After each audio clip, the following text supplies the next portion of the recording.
background, straighten up some of these lines, as well as a focal blur just to kind of set the couple out.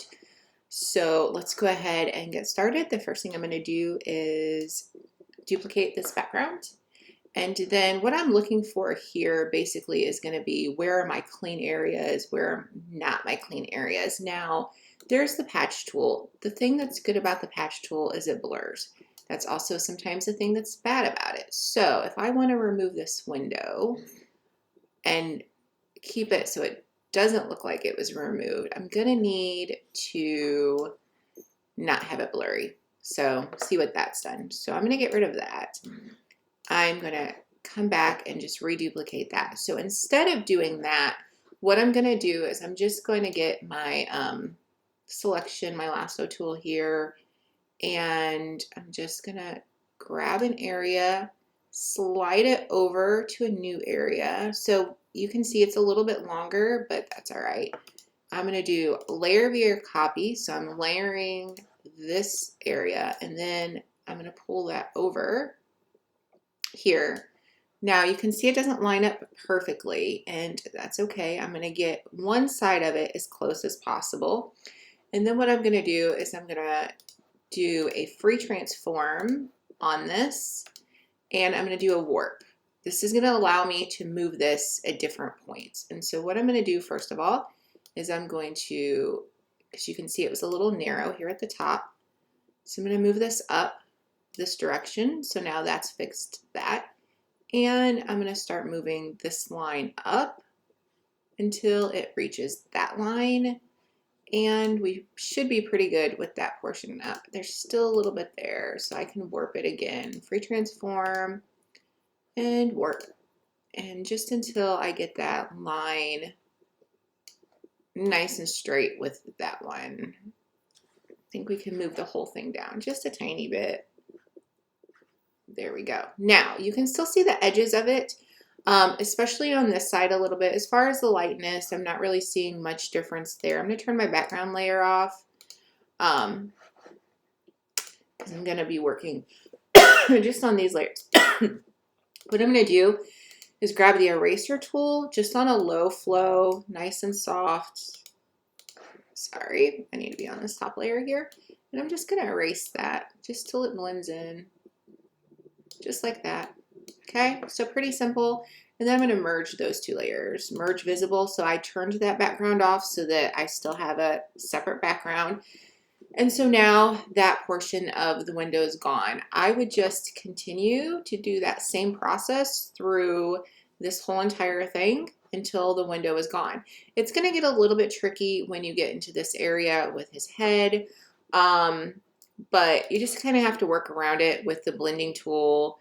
Now, obviously there's plants that are coming up through here. So what would I do with those? Well, the plants to me don't really add anything. So I would just look at like basically taking them out. So essentially kind of just to give you a rough idea of what that would maybe look like would be something like this. So then so now I have my shape. So essentially that's what I've done. I've got my shape. Now I'm going to come over here and get the part of the siding that I want to use. You can do a feather here before you get the layer with the copy, or you can blend it in later. It's totally up to you. So now I'm going to move that over this way. And again, you want to make sure things line up. So free transform that just a little bit. We need to just straighten it out a tiny bit. And looks pretty decent. Again, I would do the same thing with just blending my lines just a little bit. Now, once you get around their head, then that's going to be the more tricky part of all of this. Kind of got to decide what plants are going to stay, what plants are going to go. So something like this, maybe. So I'd probably do that. So I feel like that looks pretty good. Again, I'm going to turn off that background. I'm going to merge the visible so that I now have all of this on its own layer. That way, at any given time, if I decide I don't like it, I can change it.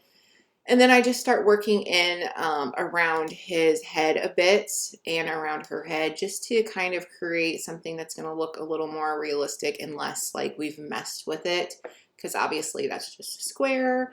So different things you could do. This is where that blending tool could potentially, or that patch tool could potentially come in to kind of blend it out a little bit. And then you could go in with your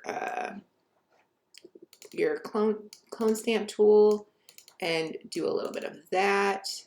I would up the flow so I actually get like defined edges a little bit.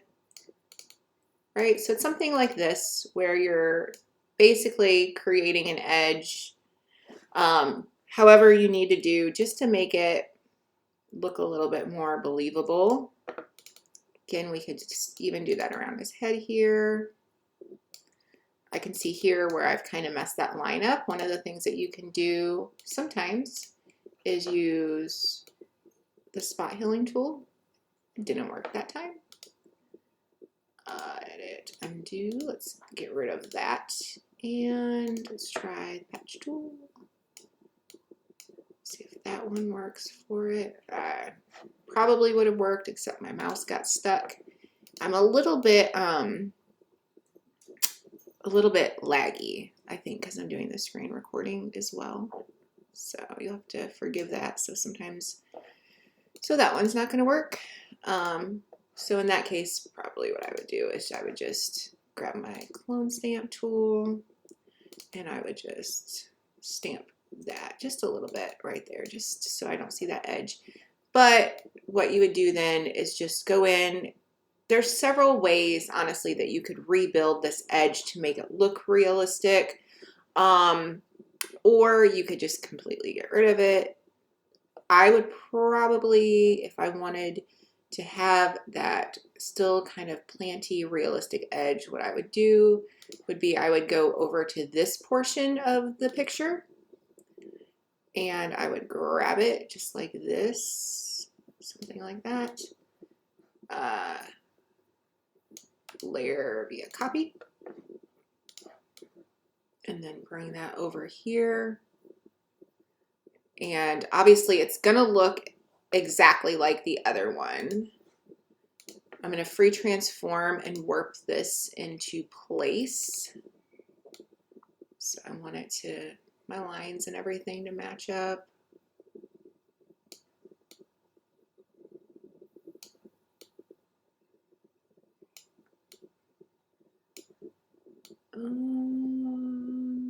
Something along these lines.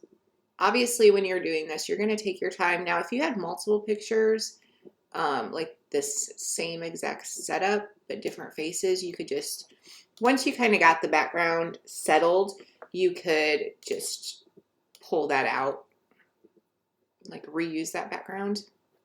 So I'm going to get rid of the sky just a little bit. I don't want it to look like an exact replica of the last one. And then you would just erase his head back out where it needed to be. You would take your time with that. Obviously, I'm just kind of doing it quickly. And then the same thing here. When you're doing this, it's really all about taking your time with a soft eraser tool to make sure that you don't erase too much. It's not perfect, but this definitely gives you an idea of how you would do that.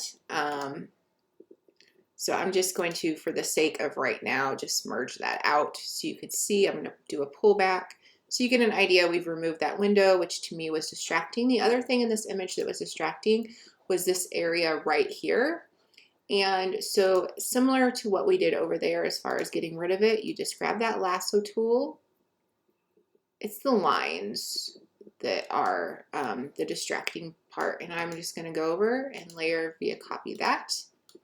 Now I'm bringing that layer over here, gonna match those lines up. You can see how these lines match, these ones don't. So what can you do to make it match? You can free transform and you can warp that and just warp this second line up and straighten it out.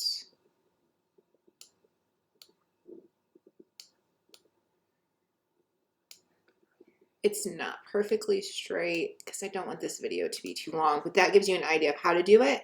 And then again, you would just grab those, that soft eraser tool and kind of blend your edges in.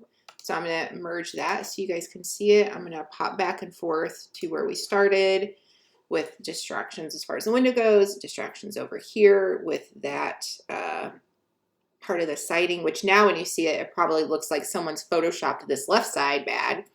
And then we just merge it together. The other thing that I didn't notice when I was doing the critique that I did see later on, Nicole, when I pulled this in, was this like thread or something right here on her shirt. So I would take care of that.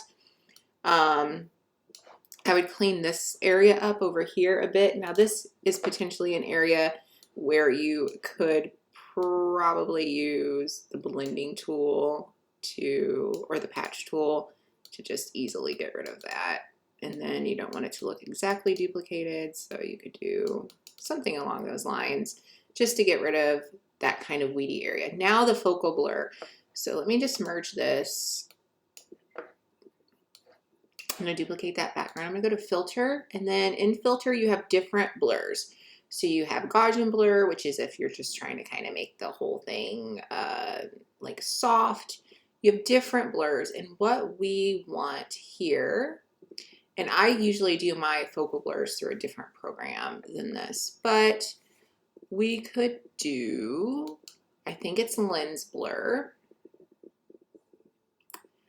And let me see if that's what we want. Okay. And I think because I'm screen recording, this is going to go so slow. So I'm going to show you another way to do it. So what I'm going to do, let me get rid of this background copy. So this is where we're starting. We want to blur everything out except for them, essentially. So how are we going to do that? I am going to go in and I am going to grab my elliptical marquee tool, and I am going to say this is what I want in focus. I'm going to move that over so his hand is in the center. That's what I want in focus. So I'm going to select the inverse. So now I have all of this outside selected. I'm going to right click and layer via copy. So now I have this portion in a different layer.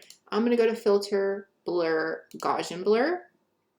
Now in Gaussian blur, you set to how blurry you want it to be, okay?